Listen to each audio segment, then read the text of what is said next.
Hello guys, नमस्कार, आदाब, सत श्री अकाल।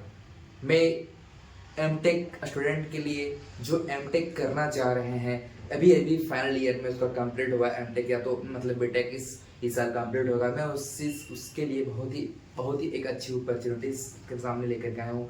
अभी हाल ही में जामिया मिलिया यूनिवर्सिटी से वहाँ का एप्लीकेशन फॉर्म रिलीज़ किया गया है। जिन स्टूडेंट को वहाँ पे एडमिशन लेना है उसके लिए फॉर्म को फिलअप करने के लिए डेट निकाली गई है, जो कि स्टार्ट हो चुकी है भरने के लिए। तो एक बहुत ही अच्छी अपॉर्चुनिटीज होगी जो भी फाइनल ईयर में स्टूडेंट बीटेक में है उसके लिए।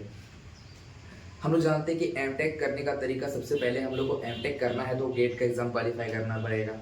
ठीक है, अगर किसी वजह से आप एमटेक का एग्ज़ाम नहीं दे पाएँ, क्योंकि हो सकता है आपका सेमेस्टर का एग्ज़ाम चल रहा है या तो फिर कुछ कारण हो सकता है, इसकी वजह से आप गेट का एग्ज़ाम नहीं दे पाए हैं, तो आप लोग को निराश होने की ज़रूरत नहीं है।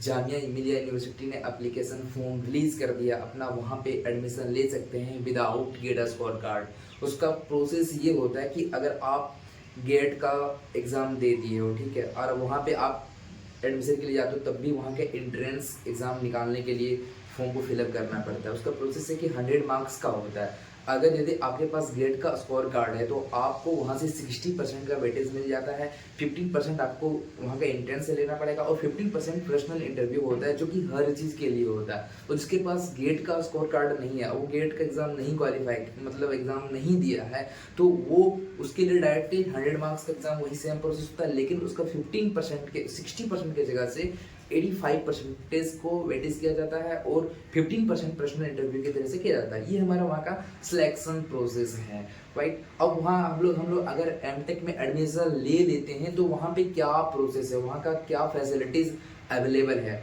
तो वहाँ पे एकोमोडेशन की फैसिलिटीज़ है, लेकिन वहाँ पे वहाँ पे सेंट्रल यूनिवर्सिटी है, तो हर कोर्सेस होता है, चाहे वो एमटेक हो, एमबीए हो, एमए हो, everythings, all courses are available there. वहाँ पे सभी प्रकार के कोर्सेस वहाँ अवेलेबल हैं। तो मैं फिलहाल यहाँ पे तो एमटेक की बात करता हूँ, तो एकोमोडेशंस में ये दिक्कत आती कि वहाँ पे फैसिलिटीज़ मतलब ज़्यादा अवेलेबल नहीं है, तो कभी कभार स्टूडेंट को नहीं मिल पाता है, तो वो आउटसाइड ही स्टे कर करके वहाँ पे कॉलेज करते हैं। बाकी आपकी स्टडी जो होती है वो बहुत ही बेहतरीन होती है, क्योंकि वहाँ के प्रोफेसर जो होते हैं वो बहुत ही अच्छे होते हैं, बहुत ही काबिल होते हैं। स्पोर्ट्स में भी बहुत अच्छे वहाँ की चीज़ें हैं। इंफ्रास्ट्रक्चर में आपको थोड़ी सी नाराज़गी मिलेगी, क्योंकि ये यूनिवर्सिटी बहुत ही पहले बनी हुई है, तो थोड़ी सी इस चीज़ को आपको माइंड नहीं करना होगा, क्योंकि ये चीज़ें बहुत ही, स्टडी अगर अच्छी हो जाती है तो फिर इंफ्रास्ट्रक्चर बेटर नहीं डिपेंड नहीं करता है। तो अब मैं बताता हूँ कि जो वहाँ के लोगों को, स्टूडेंट को ये रहता है कि अगर हम वहाँ पे एडमिशन ले रहे तो मेरा प्लेसमेंट होगा या नहीं होगा।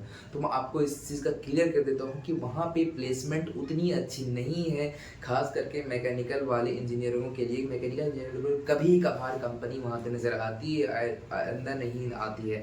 और इसी चीज़ का अगर हम लोग बात करते हैं सीएस वाले बंदे को, तो सीएस के बंदे आईटी कंपनी रहेंगी तो आपको प्लेसमेंट होने की चांसेस रहते, तो ऐसे भी कोई कहीं भी आपको चांसेस मिल जाती है आईटी रहने के बाद। आप विदाउट यूनिवर्सिटी के थ्रू से ही आप आईटी सेक्शन में जा सकते हो, अगर अच्छी आपकी आईटी में अच्छी पकड़ है तो।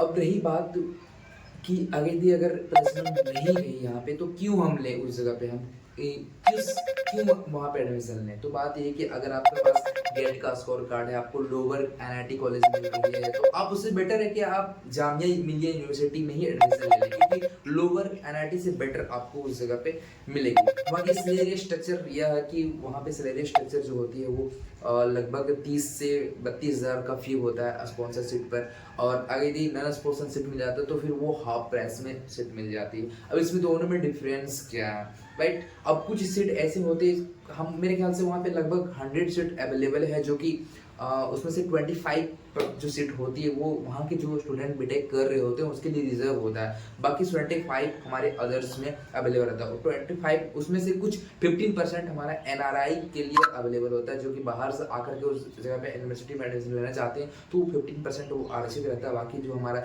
ओबीसी, जनरल, एससी, एसटी के लिए वो हमारा सीट में अवेलेबल रहता है।